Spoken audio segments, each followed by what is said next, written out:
السلام علیکم ورحمۃ اللہ وبرکاتہ۔ آج ایک کامیاب نوجوان کی کہانی بیان کرنی ہے۔ ایک گاؤں میں ایک زمیندار رہتا تھا۔ زمیندار اپنی زمین میں خوب محنت کرتا، مگر ستم ظریفی تھی، یہ قدرت کا امتحان تھا کہ فصل اچھی نہیں ہوتی تھی۔ گھر میں بیوی اور دو بچے دو بچیاں تھیں۔ زمیندار اپنے گھر والوں کو خوب تسلیاں دیتا تھا، اگلی دفعہ ہم خوشحال ہو جائیں گے، آپ حوصلہ رکھیں۔ وقت گزرتا گیا مگر حالات تنگ دستی کی طرف بڑھتے ہی چلے جا رہے تھے۔ ایک رات زمیندار کو دل کا دورہ پڑا اور وہ اپنے خالق حقیقی کو جا کے ملا۔ کوئی ہسپتال اور ایمبولینس کا بھی نظام نہیں تھا کہ اس کی جان بچ سکتی۔ اس کا بڑا بیٹا اسلم تھا جو 10ویں جماعت کا طالب علم تھا۔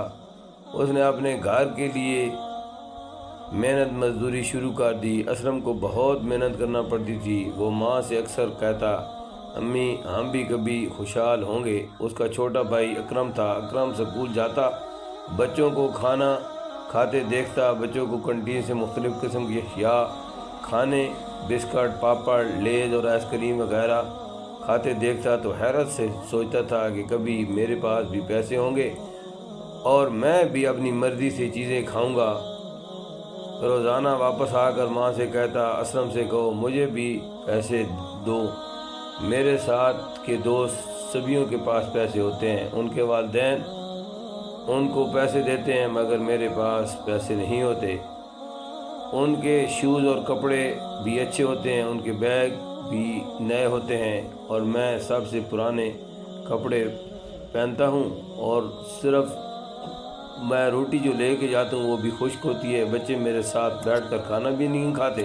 ماں نے اپنے بیٹے کو تسلی دے کر کہا، تم دل لگا کر پڑھو، ایک دن ضرور تم بڑے آدمی بن جاؤ گے۔ جب تمہارے پاس ڈھیر ساری رقم آ جائے گی تو تم اپنی مرضی سے ہر چیز خرید کر کھا پی لینا، بس یہی ہے۔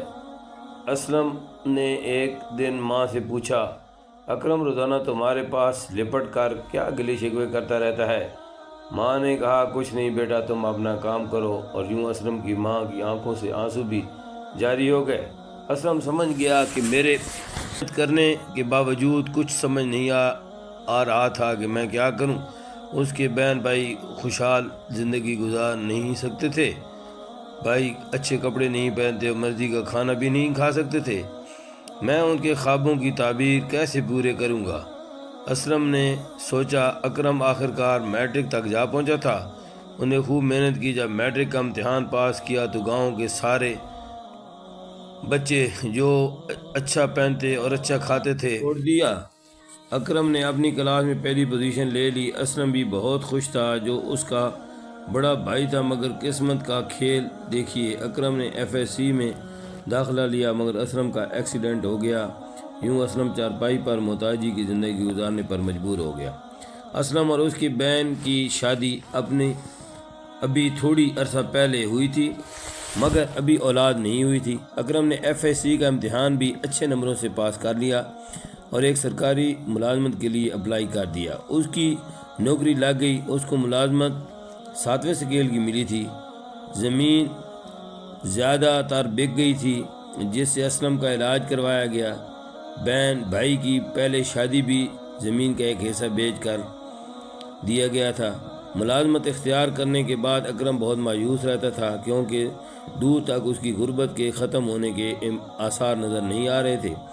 آخرکار 1 سال گزارنے کے بعد اکرم نے اس ادارے کی چیئرمین جو ہیڈ آف ڈپارٹمنٹ تھا اس کو درخواست دی، میں یتیم ہوں، میرے مارک بہت اچھے ہیں، اگر مجھے انجینئرنگ کے لیے پارٹیسپیشن دی جائے تو میں انجینئرنگ کر لوں گا اور یوں آپ کے ادارے اور ملک کی خدمت بھی کروں گا۔ بالآخر ادارے کے سربراہ نے جوابی لیٹر بھیج دیا جس کو دیکھ کر اکرم کی مایوسی اور بڑھ گئی۔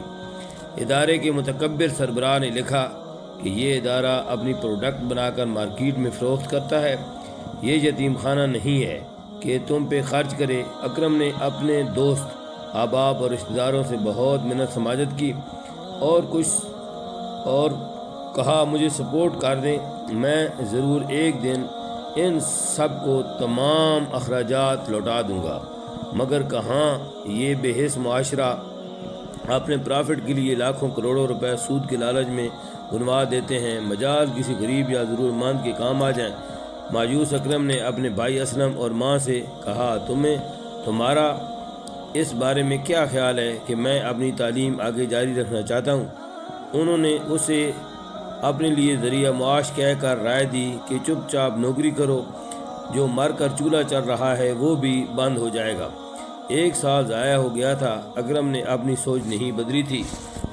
ماں اور بھائی کو سمجھایا، اگر تم یہ گھر بیچ دو اور زمین تو پہلے بھی بک چکی ہے جو کہ مجبوری تھی، بھائی کا علاج کروایا ہے، اب انویسٹمنٹ کرنی ہے۔ ماں نے کہا، وہ کیسے اکرم؟ اس ذات پر مجھے کامل یقین ہے کہ ایک دن میں اپنا گھر اور زمین واپس لے لوں گا اور اس وڈیرے رشتہ دار کی زمین بھی خرید لوں گا، اگر مجھے میرے ارادوں کی تکمیل کے لیے آپ میرا ساتھ دیں۔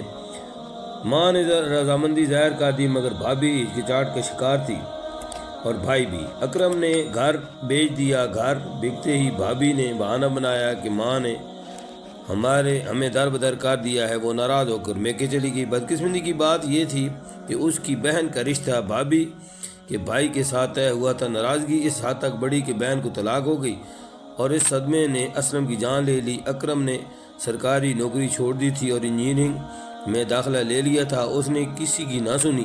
ایک پرائیویٹ فرم میں رات کے وقت وہ ڈیوٹی کرتا تھا، دن کو یونیورسٹی میں انجینئرنگ کی کلاسیں لے لیتا۔ پہلے سال اس نے اچھے نمبروں سے کلاس مکمل کی، یونیورسٹی کی فیس واپس ہو گئی، اب صرف ہاسٹل کا خرچ رہ گیا تھا۔ اکرم کے پاس ایک امیر آدمی آیا اور اس نے آفر کی کہ میں تمہیں اچھی خاصی رقم دوں گا، میرے بیٹے کو ساتھ رہنے دو اور اسے ٹیوشن بھی پڑھاؤ۔ اکرم نے رضامندی ظاہر کر دی، مگر شرط لگائی کہ میں کچھ بچوں کو اور ٹیوشن بھی پڑھاؤں گا۔ اس کی رہائش اور کھانے کا اسباب اللہ نے کر دیا تھا۔ ماں اور بہن کے لیے اتنی رقم وہ ٹیوشن کما کر لے لیتا جتنی پہلے وہ اس ادارے سے تنخواہ لیتا تھا اور گھر بیچتا تھا۔ انجینئرنگ میں پہلی پوزیشن لے کر گولڈ میڈل حاصل کر لیا تھا۔ ملک کے نامور اداروں نے اس کو اپنے ہاں نوکری دینے کی آفریں کی، مگر اکرم نے ملک سے باہر ایک بیرون ملک کی فرم میں اپنی سی وی بھیج دی۔ اس کی تعلیم اور ساتھ تجربہ بھی دے کر خاصی بھاری تنخواہ پر فرم نے رکھ لیا۔ اس نے کام شروع کر دیا۔ ابھی اکرم اپنی تعلیم کو نامکمل سمجھ رہا تھا۔ اس نے بیرون ملک سے ملازمت کے ساتھ ساتھ MS بھی کر لیا تھا اور یوں چند سالوں میں اس نے اپنا نام اس فرم میں چند نہایت قابل افسروں میں لکھوا لیا۔ آخرکار اس فرم کا ڈائریکٹر جنرل بن گیا۔ اب اس کے پاس اتنی رقم تھی کہ اس نے اپنا گھر، اپنی زمین اور اپنے رشتہ داروں کی زمین بھی خرید لی۔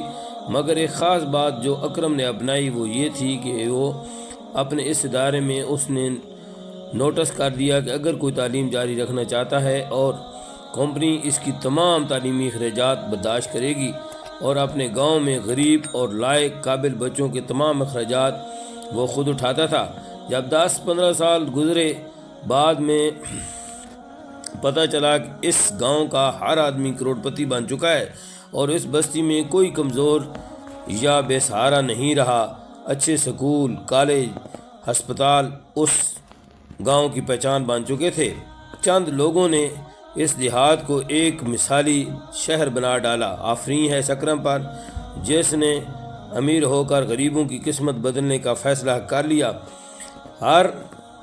ہمارے معاشرے میں بڑے بڑے عہدوں پر بہت لوگ جاتے ہیں مگر اصل میں وہ چھوٹے ہوتے ہیں، اور اکرم ایک چھوٹا غریب سمجھے جانے والا وہ بچہ جو اصل میں بہت بڑے عہدے کے لیے بہت بڑا آدمی ثابت ہوا۔